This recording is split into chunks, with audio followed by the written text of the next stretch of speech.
আমরা স্পষ্ট সরকারকে বলতে চাই, আপনাদের মধ্যে যদি কেউ ভারতীয় আধিপত্যবাদ ঘাপটি মেরে থাকে, আপনারা এটা প্রকাশ করে দেন। বাংলাদেশের জনগণ তো আপনাদের পাশে আছে। আমরা দেখতে পাচ্ছি যে সামনে নির্বাচন, সামনে নির্বাচনকে রেখে তারা হচ্ছে চাইতেছে যে হাদি হত্যার বিচার নিয়ে বিক্ষোভ মিছিল এগুলো হচ্ছে নির্বাচনকে বিঘ্ন করবে।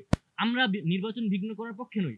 আমরা তো চাই একটা সুষ্ঠু নির্বাচন হোক, এবং এই সুষ্ঠু নির্বাচনের জন্য সরকারকে যত ধরনের সহায়তা করার আমরা তরুণ প্রজন্ম থেকে শুরু করে বাংলাদেশের জনগণ তাকে এটা সেটা করবে।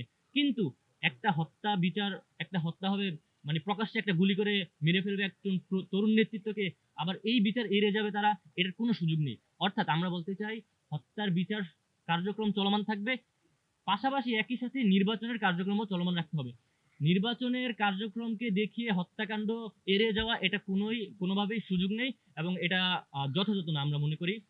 সাংবাদিক ভাইয়া, আমরা স্পষ্ট বলতে চাই, ভারতীয় আধিপত্যবাদ এই দেশে যে ফেসিবাদ আমলে ছিল, দীর্ঘ 17 বছর ছিল, আহ ফেসিবাদ সরকার ভারতীয় আধিপত্যবাদকে এই দেশে রোপণ করে গিয়েছিল। সে এই চারার মধ্যে নিয়মিত পানি দিত, এটা বলা যায় ফেসিস্ট সরকার। কিন্তু আমরা আশা করেছিলাম, মানে আমরা নিজ থেকে আশা করেছিলাম 5ই আগস্টের পরে হয়তো ভারতীয় আধিপত্যবাদ থেকে আমরা কিছুটা মুক্তি পাবো।